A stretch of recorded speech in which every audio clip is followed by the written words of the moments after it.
Pemirsa, langsung saja kita akan update kabar terbaru dari sana. Sudah ada jurnalis Ihsan Ali dan juga juru kamera Hidayat Syarif. Ihsan, apakah hingga pagi ini Ihsan, ratusan korban masih berada di lokasi pengungsian? Kami lihat Anda saat ini tengah berada di depan pengungsian dan ada sejumlah aktivitas di belakang Anda. Ya, selamat pagi Agung dan pemirsa Berita 1. Memang benar sekali kebakaran dahsyat yang melanda wilayah Pengadegan Timur, Pancoran, Jakarta Selatan pada Jumat 10 Oktober 2025, tepatnya pada Jumat sore kemarin. Ini menimbulkan pilu bagi ratusan kepala keluarga, tepatnya 120 kepala keluarga yang harta bendanya, rumahnya, motornya, dan juga seluruhnya ini hangus terbakar. Dan memang kondisinya para ratusan keluarga ini terpaksa mengungsi di sebuah pengungsian di lapangan yang saat ini sudah dibangun dua tenda milik BPBD DKI Jakarta, yang mana mereka masih terus mengeluhkan terkait dengan minimnya jumlah bantuan yang diberikan sampai saat ini. Dan untuk lebih jelasnya lagi, kami sudah bersama dengan salah seorang pengungsi, yakni Bapak Koib. Bapak Koib, selamat pagi. Selamat pagi. Bapak izin, boleh geser ke sini Bapak? Bukannya kami ingin mengulas terkait dengan pilu kebakaran ini, tapi izinkan kami untuk bertanya. Iya. Sebelumnya kami juga mohon maaf ya Pak ya. Iya. Bapak izin untuk peristiwa kebakaran kemarin, gimana Pak untuk kronologinya Pak Koib?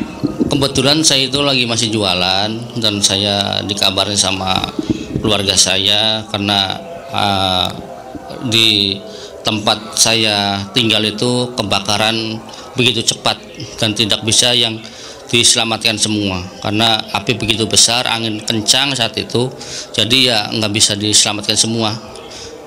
Berarti bisa diselamatkan hanya pakaian ini aja Pak? Pakaian yang di badan aja, semuanya, nggak ada yang diselamatkan semua. Bisa disampaikan berarti yang ludes terbakar apa Pak? Motor, gerobak atau seperti apa? Ya gerobak, terus motor, ada barang-barang elektronik dan semua baju sekolah, peralatan sekolah itu anak udah kebakar semua. Sampai saat ini berarti semua keluarga ada di pengungsian ya Pak? Semua di pengungsian semua, sama teman-teman semua yang semuanya usahanya berjualan tuh sekarang di pengungsian semua yang terdampak kena kebakaran. Pak Koib, ini juga saya lihat untuk penerangan di pengungsian juga masih minim ya Pak, belum ada lampu di dalam tenda ya Pak. Iya. Selain itu apa sih Pak yang diharapkan Pak Koib dan ratusan pengungsi yang ada di sini Pak? Ya pertama sih pakaian, karena tidak ada yang untuk ganti baju, terus selimut ya kalau malam tuh dingin mungkin kalau untuk. Terus ketiga kali itu modal usaha, karena semuanya udah tidak terselamatkan semua itu barang-barang yang ada di rumah. Berarti modal usaha Pak Koib sehari-hari berjualan betul? Berjualan semua ini, mayoritas semua di sini usaha jualan semua. Satu lingkungan itu jualan semua. Jualan apa Pak bisa? Jualan gorengan Pak, semuanya mayoritas itu. Pak, ini kan berarti kan yang dibutuhkan apalagi anak sekolah ya Pak? Anak sekolah benar. Nasibnya gimana Pak nanti untuk sekolah? Ya mungkin nasib anak-anak sekolah ya mungkin izin dulu mungkin ke sekolahan yang anak-anak yang di sekolah itu. Oke. Pak Koib, berarti untuk misalnya kalau modal usaha sendiri yang dibutuhkan dari pengungsian tuh berupa apa sih Pak?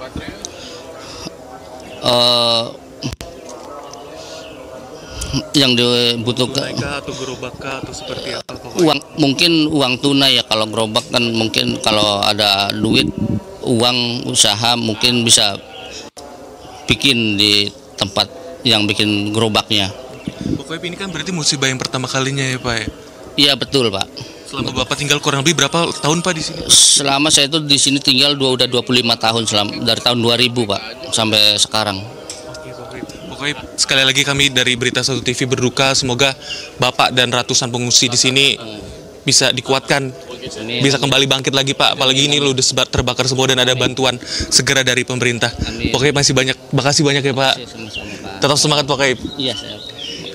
Pemirsa Berita 1, itu adalah salah satu kesaksian dari Koib, salah satu korban dari kebakaran dahsyat yang melanda kawasan Pegadaian Timur, Pancoran, Jakarta Selatan. Memang yang paling dibutuhkan untuk saat ini, yang paling mendesak adalah pakaian sekolah, alat tulis sekolah, yang mana ini merupakan bagi mayoritas memang para pengungsi ini adalah juga masih banyak yang bersekolah, anak-anak, yang mana ini mendesak untuk segera agar mereka bisa kembali belajar mengajar di tempat sekolahnya masing-masing. Selain itu juga pakaian, karena mereka hanya bisa membawa dirinya sendiri karena proses kebakaran begitu cepat, api melalap dengan begitu cepat dikarenakan kontur dari bangunan sendiri yang merupakan triplek, yang mana membuat api begitu cepat, dan kerugiannya juga ditaksir hingga miliaran rupiah, dan bahkan ada usaha laundry yang kerugiannya lebih dari 1 miliar rupiah karena habis semuanya ludes terbakar oleh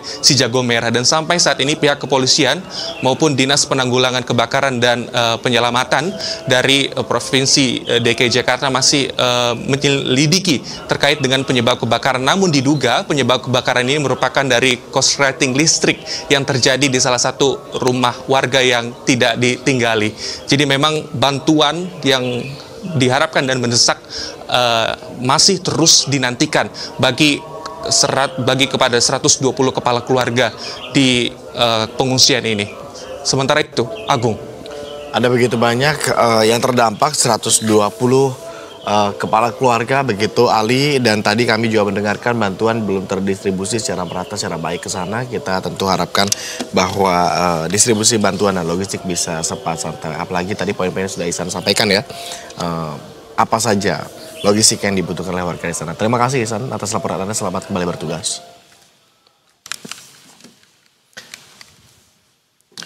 Kita ke informasi berikutnya, pemirsa. Sebelumnya, puluhan rumah kontrakan di Pancoran, Jakarta Selatan ludes terbakar pada Jumat sore. Api diduga berasal dari korsleting listrik di salah satu kamar kontrakan. Jaya 65 lapak sama pabrik tahu di daerah Pangandaran pinggir Kali Ciliwung. Kobaran api dan asap pekat membumbung dari kawasan permukiman padat penduduk di Jalan Pegadaian Timur, Pancoran, Jakarta Selatan, Jumat sore.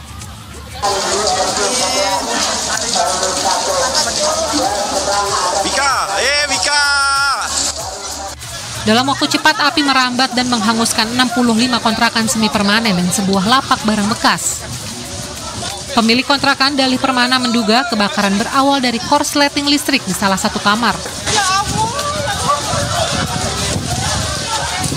Material bangunan semi permanen yang mudah terbakar membuat api menyebar dengan cepat. Kayaknya itu kemungkinan korsleting listrik Pak. Dari listrik kayaknya. Oke. Awalnya emang lagi pada ngapain Pak? Saya lagi duduk-duduk Pak. Saya lagi duduk-duduk, nggak tahu anak buah saya teriak. Katanya ada api gitu Pak. Oke. Nah sebelum terjadi kebakaran memang lagi ada aktivitas apa Pak? Nggak ada apa-apa Pak. 8 unit mobil pemadam kebakaran dengan 40 personel dikerahkan ke lokasi untuk melawan si jago merah. Dalam waktu 1 jam api dapat ditaklukkan. Sementara itu akibat kebakaran seluruh bangunan di area seluas 250 meter ini hangus. Meski demikian tidak ada korban jiwa dalam peristiwa ini. Petugas masih menyelidiki penyebab pasti kebakaran. Belum diketahui berapa total kerugian. Roy Ardiansyah, Berita 1, Jakarta Selatan.